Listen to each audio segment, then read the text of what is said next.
Hey guys, so today just kind of want to talk about some of the changes that the professionals are making and what you should be doing as a homeowner to kind of keep up with the professionals if that's the route that you're going to take.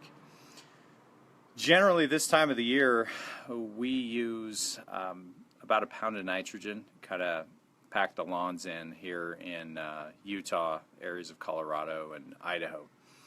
This year's a little bit of an exception just because the amount of snow that we're getting and that we received was really high, but we also went from being really cold to being fairly warm.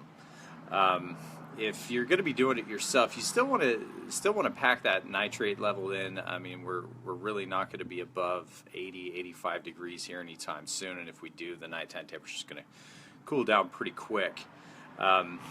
Any bag, when you're dealing with the NPK values on the bag, which are the three numbers, you want to be about a 30 on the first number, and anywhere between a 25 and a 30 is fine.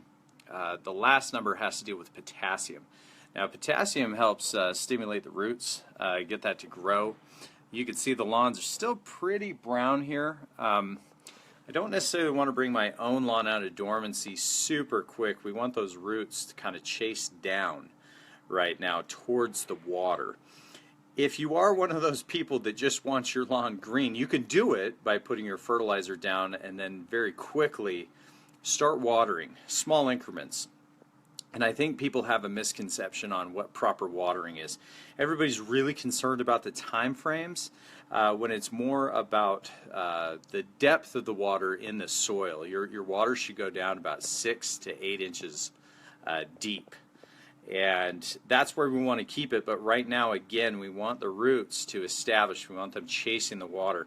So you may want to hold off on watering for a little while. Yeah, your lawn's going to brown out a little bit, but it's still a healthier option. But again, if you are picky, go ahead and put that water on it. The other thing is we are starting to see 70-degree temperatures, 60 degrees ground temperatures here in Utah County and Salt Lake County. Commonly, we don't really need to worry about weeds this time of the year, but this year's kind of an exception. So if you're going to use pre-emergence, now is the time. If you're not too familiar with what a pre-emergent does, the easiest way I can explain it is it stops or disallows weed seed germination. Kind of like when we were in elementary school, we took the little bean and put it in a cup, added water to it, it actually stems out. Once that little bean turns into a stem, it searches to reach the surface.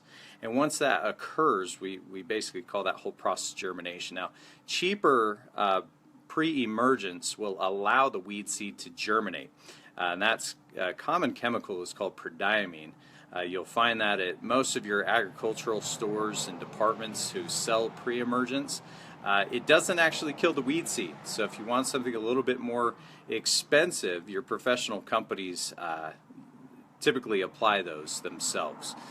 We use a pre-emergent that actually kills the weed seed, and you're going to have about 20% of weeds kind of go through that germination process with the cheaper products, where we find the more expensive one that kills the weed seeds are much better for picky people. So if you guys do have any questions, that's kind of the difference between what we do as professional companies, what you could do at home. But right now, again, I highly would urge you to put down your pre-emergence now. The season's come early. So good luck with everything you guys do, and we'll talk to you soon.